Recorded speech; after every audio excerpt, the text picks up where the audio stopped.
अगर यही हाल रहा तो बंगाल विधानसभा चुनाव में बार बार वोटिंग ही करानी पड़ेगी। टीएमसी और अन्य राजनीतिक दलों की शिकायतों का निपटारा ही नहीं हो पा रहा है। पहले शनिवार को पश्चिमी मगराहाट और डायमंड हार्बर विधानसभा क्षेत्रों के 15 बूथ्स पर रीपोलिंग करवाई गई और अब जानकारी ये मिल रही है, यानी शनिवार को ये आदेश चुनाव आयोग की तरफ से दिया गया कि दक्षिण 24 परगना जिले के फलता विधानसभा क्षेत्र के 285 मतदान केंद्रों पर 21 मई को दोबारा से वोटिंग होगी और इस विधानसभा क्षेत्र के वोटों की गिनती 24 मई को अलग से होगी, क्योंकि यहां पर 29 अप्रैल को दूसरे चरण की वोटिंग के दौरान ईवीएम में गड़बड़ी और हिंसा की खबरें आई थी। इलेक्शन कमीशन ने सभी 285 पोलिंग बूथ्स पर 21 मई को रीपोलिंग यानी दोबारा से वोट डलवाए जाने के निर्देश जारी किए हैं। रिजल्ट यहां का 24 मई को आएगा। बाकी 4 तारीख यानी आने वाले रोज में पूरे 5 राज्यों के विधानसभा चुनाव के परिणामों को जारी किया जाएगा। गिनती 4 तारीख को ही होगी। हालांकि जो ये रीपोलिंग वाला विषय वो अलग था और इसी विधानसभा के एक बूथ पर ईवीएम में भारतीय जनता पार्टी का जो बटन है उसके आगे टेप लगा मिला था। इससे पहले शनिवार को पश्चिम बंगाल में मगराहाट पश्चिम के 11 बूथ्स और डायमंड हार्बर के 4 बूथ्स पर रीपोलिंग करवाई गई। एक न्यूज़ एजेंसी के मुताबिक दोनों विधानसभा क्षेत्रों के कुल 15 बूथ्स पर करीब 90% वोटिंग हुई है और साथ ही दक्षिण 24 परगना में तृणमूल कांग्रेस और भारतीय जनता पार्टी के कार्यकर्ताओं के बीच जो झड़प की खबर भी आई थी और इस दौरान सुरक्षा बलों ने दोनों पक्षों को किसी तरह से शांत कराया था। फलता में वोटर्स ने टीएमसी कार्यकर्ताओं पर हमले का आरोप भी लगाया। ऐसे में वोटों की गिनती और परिणाम जारी करना भी टेढ़ी खीर साबित हो सकता है। बहरहाल टीएमसी ने विधानसभा चुनावों के लिए वोटों की गिनती के सुपरवाइजर के तौर पर सिर्फ केंद्र सरकार के कर्मचारियों को तैनात करने के मुख्य चुनाव अधिकारी के फैसले के खिलाफ सुप्रीम कोर्ट में एक याचिका लगाई है। इस मुद्दे पर सुनवाई के दौरान चुनाव आयोग ने शनिवार को सुप्रीम कोर्ट को यह भरोसा दिलाया कि वो पश्चिम बंगाल विधानसभा चुनावों में मतगणना के पर्यवेक्षकों की नियुक्ति से जुड़े सर्कुलर का पालन करेगा। बार एंड बेंच के मुताबिक निर्वाचन आयोग की ओर से पेश हुए सीनियर एडवोकेट दामा शेषाद्री नायडू ने कहा कि 4 मई को वोटों की गिनती राज्य सरकार के प्रतिनिधि की मौजूदगी में होगी। जस्टिस पीएस नरसिम्हा और जयमाल्या बागची की बेंच ने तृणमूल कांग्रेस यानी टीएमसी की उस याचिका पर सुनवाई की थी जिसमें पश्चिम बंगाल के मुख्य निर्वाचन अधिकारी के फैसले को चुनौती दी गई थी। अब इस फैसले में केवल केंद्र सरकार के कर्मचारियों को सुपरवाइजर बनाए जाने का आदेश दिया गया था, जिसके खिलाफ ये याचिका लगाई गई थी। तो टीएमसी ने पहले कलकत्ता हाईकोर्ट में अपील की, जहां गुरुवार को उसकी अपील खारिज हो गई। शनिवार को निर्वाचन आयोग का पक्ष जानने के बाद सुप्रीम कोर्ट ने टीएमसी की अपील पर कोई आदेश देने से इनकार कर दिया। कोर्ट ने अपने आदेश में कहा कि एसएलपी यानी स्पेशल लीव पिटीशन में और आदेश की जरूरत नहीं है। हम नायडू की बात दर्ज करते हैं कि निर्वाचन आयोग के सर्कुलर का पूरी तरह से पालन किया जाएगा। टीएमसी का पक्ष रखने वाले वरिष्ठ वकील कपिल सिब्बल ने एक प्रेस कॉन्फ्रेंस भी की जिसमें उन्होंने कहा कि यह गलत है कि सुप्रीम कोर्ट में हमारी याचिका खारिज हो गई है, ये खबर गलत है। जबकि सुधांशु त्रिवेदी ने कहा कि पश्चिम बंगाल चुनावों की मतगणना में दखल देने से सुप्रीम कोर्ट का साफ इनकार हो चुका है, संवैधानिक रूप से सही है और ये टीएमसी के राजनीतिक और नैतिक एजेंडे पर सवाल खड़े करता है। ये भारतीय जनता पार्टी के प्रवक्ता सुधांशु त्रिवेदी जी का कहना है।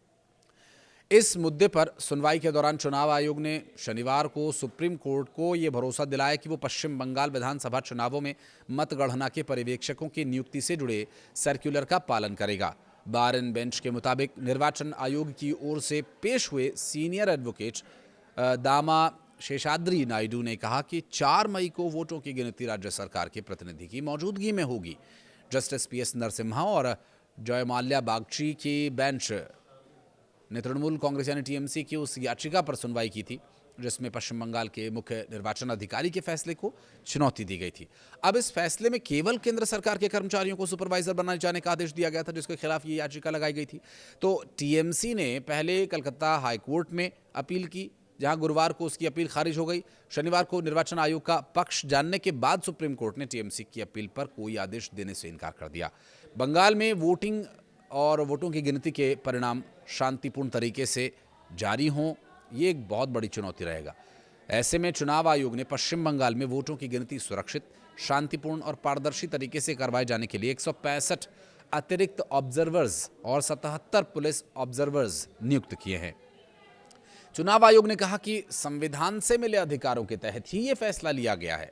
इस दौरान ये सारे ऑब्जर्वर्स इलेक्शन कमीशन में डेप्यूटेशन के आधार पर काम करेंगे और उसी के निर्देश और नियंत्रण में होंगे। आयोग का यह कहना है कि ये 165 अतिरिक्त काउंटिंग ऑब्जर्वर्स उन 165 विधानसभा सीटों पर नियुक्त किए गए हैं जहां एक से ज्यादा काउंटिंग हॉल्स हैं।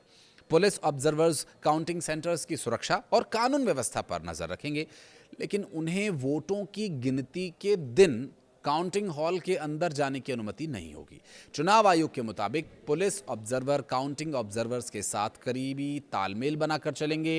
इस बीच एक एजेंसी ने यह बताया कि शनिवार दोपहर बाद टीएमसी के राष्ट्रीय महासचिव अभिषेक बनर्जी मुख्यमंत्री ममता बनर्जी के आवास पर भी पहुंचे, इसी वो काउंटिंग और रिजल्ट जारी होने के दिन की तैयारी के संबंध में बात करने। इधर एग्जिट पोल के नतीजे आने के बाद ममता बनर्जी का व्यवहार, उनकी बॉडी लैंग्वेज और उन दिनचर्या में बहुत बड़ा बदलाव नजर आ रहा है। बीते 90 से 96 घंटों में हुई राजनीतिक और कानूनी घटनाओं ने उन्हें डिफेंसिव मोड में आने पर मजबूर कर दिया और रक्षात्मक रुख अपनाने और नई रणनीतियों पर काम करने के लिए मजबूर कर दिया। ऐसे में ममता बनर्जी जो पहले कभी नहीं करती थी, वो अचानक कैसे करने लगी? एग्जिट पोल के अनुमानों में बीजेपी को बहुमत मिलने के बाद ममता बनर्जी की भाषा और आक्रामक हो गई है। उन्होंने इन आंकड़ों को फर्जी और बीजेपी का पेड नैरेटिव करार दिया। हालांकि वे सार्वजनिक रूप से जीत का दावा कर रही हैं, लेकिन उनकी बॉडी लैंग्वेज में भारी दबाव और सतर्कता साफ झलक रही है। वे अब ईवीएम और स्ट्रांग रूम की सुरक्षा पर अधिक केंद्रित हो गई हैं। ममता बनर्जी और पूरी टीएमसी लीडरशिप डिफेंसिव मोड में आ चुकी है। बीजेपी खेमे में उत्साह का माहौल है। क्या बंगाल में कमल खिलेगा या दीदी कोई आखिरी मौके पर करिश्मा दिखाएंगी, ये भी देखने का विषय होगा। और साथ ही साथ एक चिंता जो यहाँ पर बढ़ रही है वो ये है कि जब वोटिंग और जो तमाम व्यवस्थाएं हैं वोट के लिए, उस दौरान इतनी हिंसा, इतनी झड़प देखने को मिल रही थी, तो रिजल्ट जारी होने के बाद क्या सिचुएशन होगी? अगर एक आकलन या अनुमान लगाया जाए तो भारतीय जनता पार्टी को यहाँ पर बड़ी उम्मीद है कि उनकी जीत होगी। और इस बार ममता बनर्जी के खिलाफ जो नैरेटिव उन्होंने चलाए, जिस तरह से वो कामयाब होने की उम्मीद है। और एग्जिट पोल भी कुछ इसी तरह की संभावनाएं, आशंकाएं दिखा रहे हैं। हालांकि एग्जिट पोल तो एक सर्वे है, एक अंदाज़ा है, उस पर क्या पूरी तरह से भरोसा किया जाना ठीक होगा? तो वहीं दूसरी तरफ रिजल्ट अगर टीएमसी के पक्ष में आता है तो एक बार फिर से ममता बनर्जी सत्ता में काबिज होंगी, लेकिन अगर टीएमसी के खिलाफ आता है तो क्या? क्योंकि कई जगह पर टीएमसी के कार्यकर्ताओं के द्वारा जो हिंसक वारदातों को अंजाम दिया गया, जो वोटिंग के दौरान बाधा उत्पन्न की गई, उसमें भी टीएमसी के कई कार्यकर्ताओं पर आरोप लगे। और बंगाल के चुनाव में अक्सर ये होता है, मारपीट, लड़ाई झगड़े और खूनी संघर्ष, ये सभी जो चुनौतियां प्रशासन के लिए हैं, इसके लिए जो तैयारियां की गई हैं उसके बारे में ये डिटेल्स हमने आप तक पहुंचाई। वीडियो आपको कैसा लगा अगर आप बताना चाहें तो कमेंट सेक्शन में ज़रूर बताइएगा। कुछ और कहना चाहें पश्चिम बंगाल और 5 राज्यों के विधानसभा चुनाव के परिणाम के संबंध में तो वो भी बताएं। और वीडियो को यहाँ तक देखने के लिए बहुत बहुत धन्यवाद।